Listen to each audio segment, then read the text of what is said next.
Welcome to my study of Genesis. Right now we're on chapter number 4, and we're taking our time because we want to make sure that we cover everything. Now, if you have any questions regarding the subject, please be afraid to put a comment on there in the form of a question. I will try to get with you as fast as I can, but if you feel as if there's something that needs to be explained, if there's something that needs to be explained further, I will see if I can correct it or I can explain it in a better way. But right now we're on Genesis chapter number 4. We're beginning Genesis chapter number 4. Man has been kicked out of the garden. So what happens now? It says in verse number 1, and Adam knew Eve, his wife, and she conceived and bare Cain and said, I have gotten a man from the Lord. Now, I researched the name Cain in Strong's Concordance.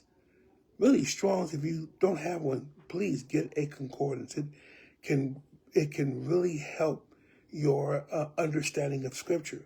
Of course, there's a way to do it correctly, but looking at this, I was able to understand that as we looked at the first child, the first human child born, the names that were given that we see in the Bible may not be the actual names of the first and second children.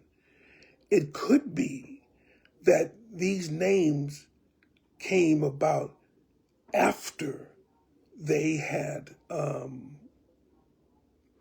after the actions that had taken place.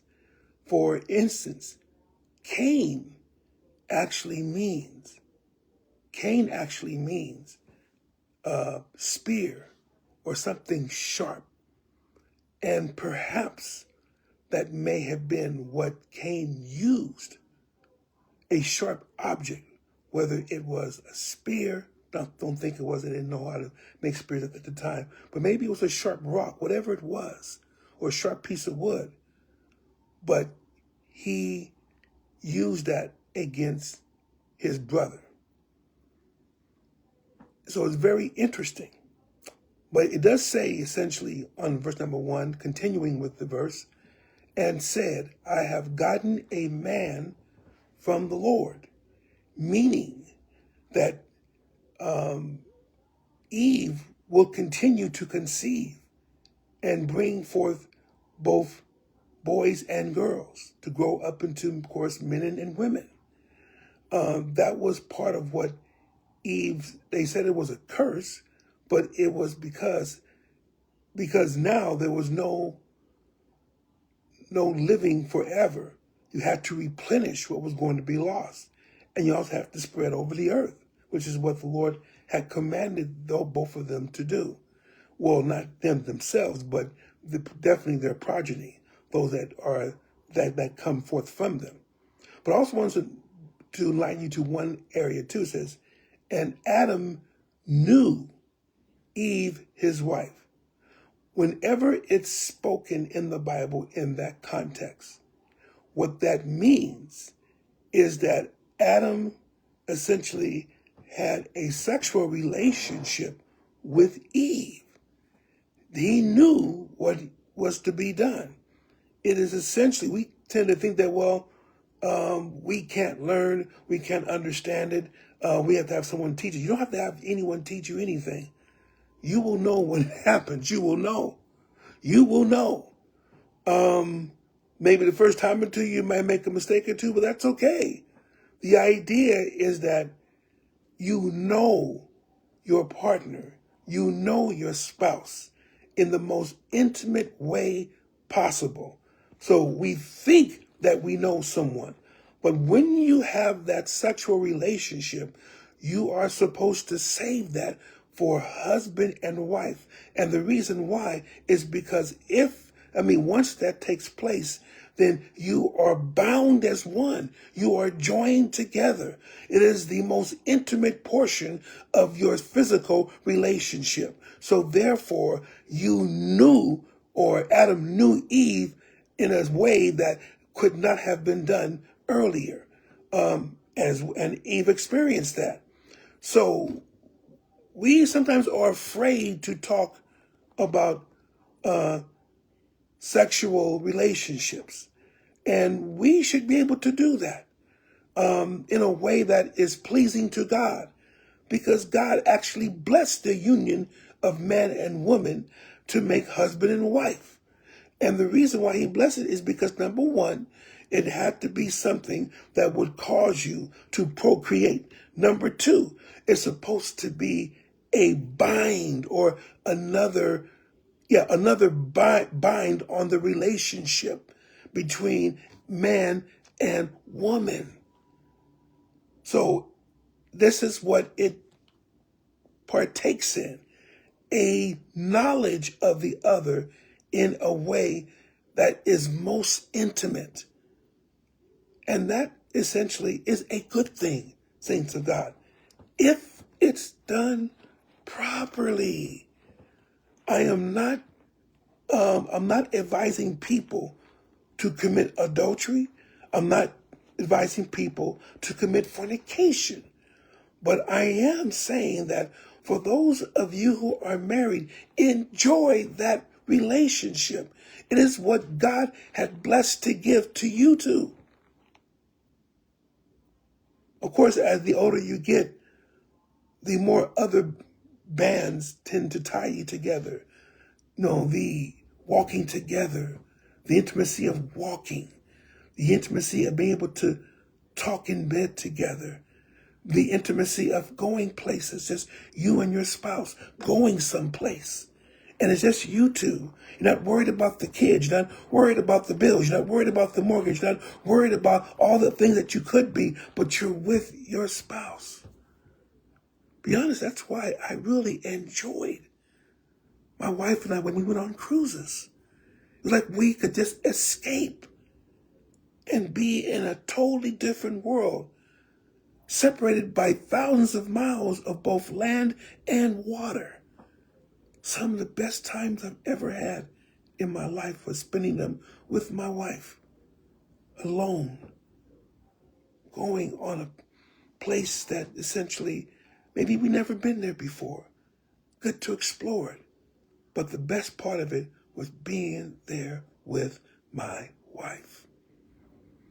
But essentially, whenever the Bible talks about and so knew so-and-so, it really means the sexual act. The ultimate in being able to know someone most intimately when it's done correctly. But she said, I got a man from the Lord. It's someone I've gotten from God. God has blessed me regardless of my sin. God has blessed me and blessed my womb, even though we may not live forever, but we get the opportunity to create another life. I have gotten a man from the Lord. No, Cain didn't come fully grown, but he came as a child, and they learned to take care of that child. But then there was another one, and she again bare his brother Abel.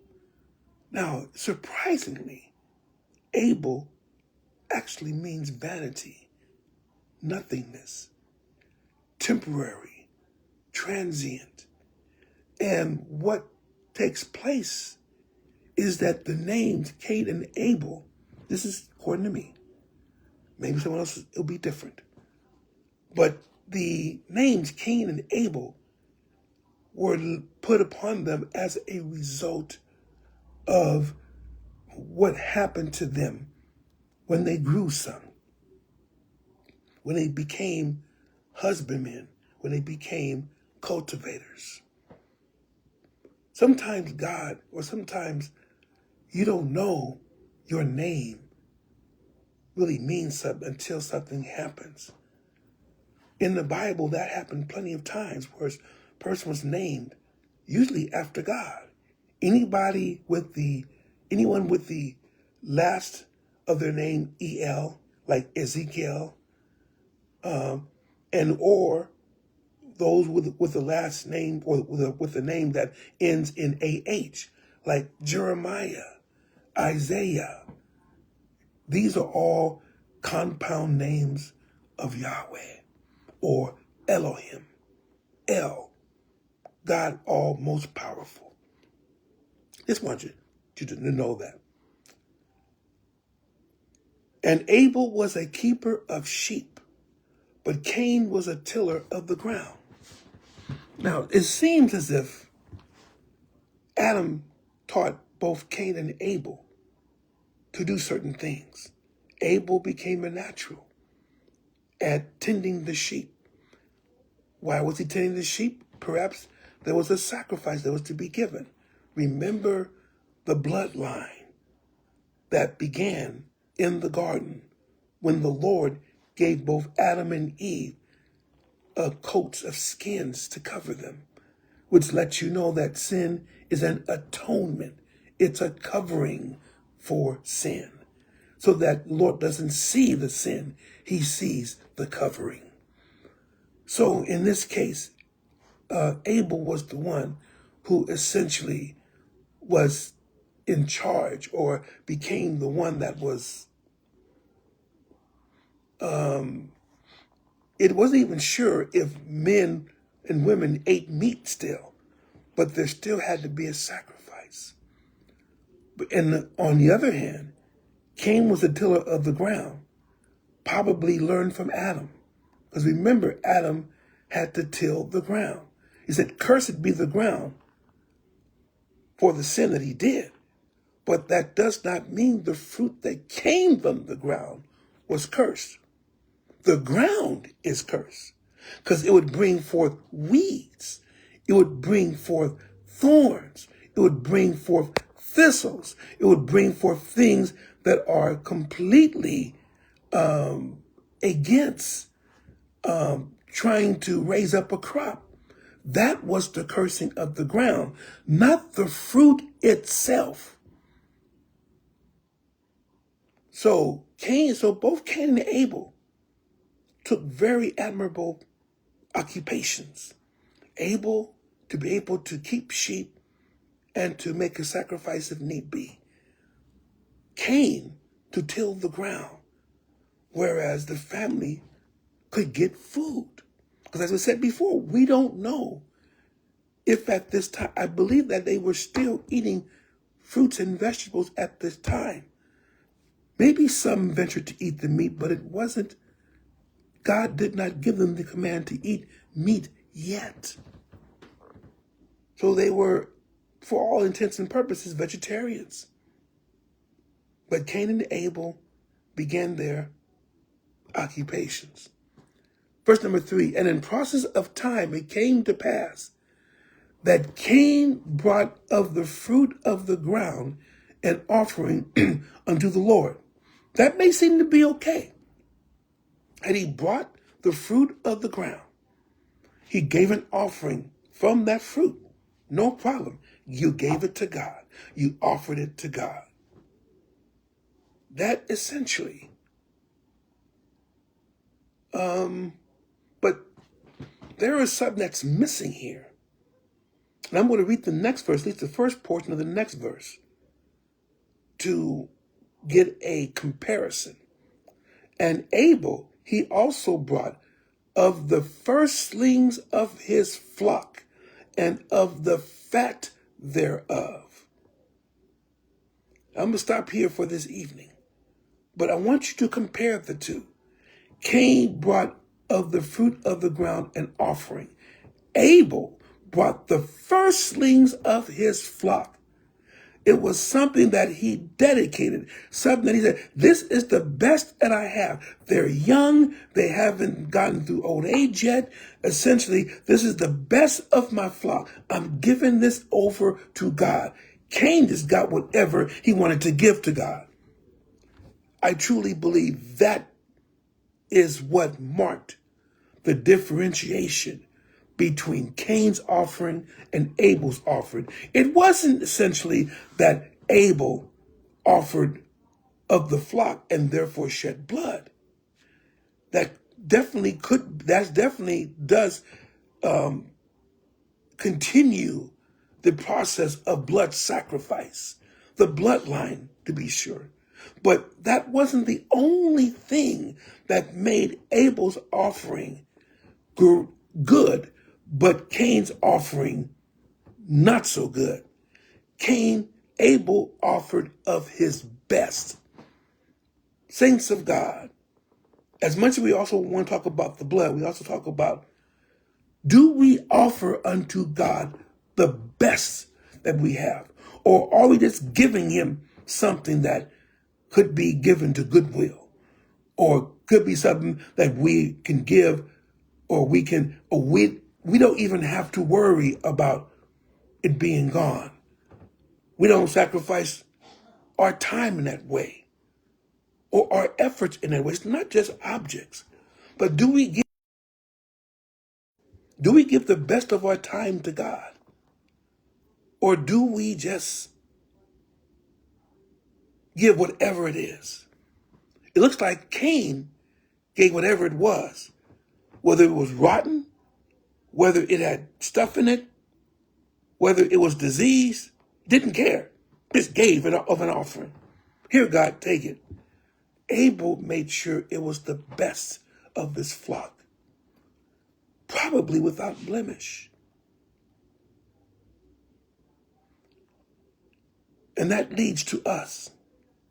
Are we giving to God the best that we've got?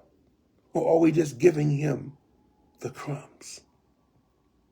You don't have to answer me, but I want you to think about that. I'll come back at some time this week and finish up the 4th verse and keep going down. Because we got to figure out what happened between Cain and Abel. Why Cain's name, why Cain was given his name that means practically spear. And why Abel got his name, which meant void, transitory, temporary. Those answers will come in our next session. God bless you. Love you in Jesus' name.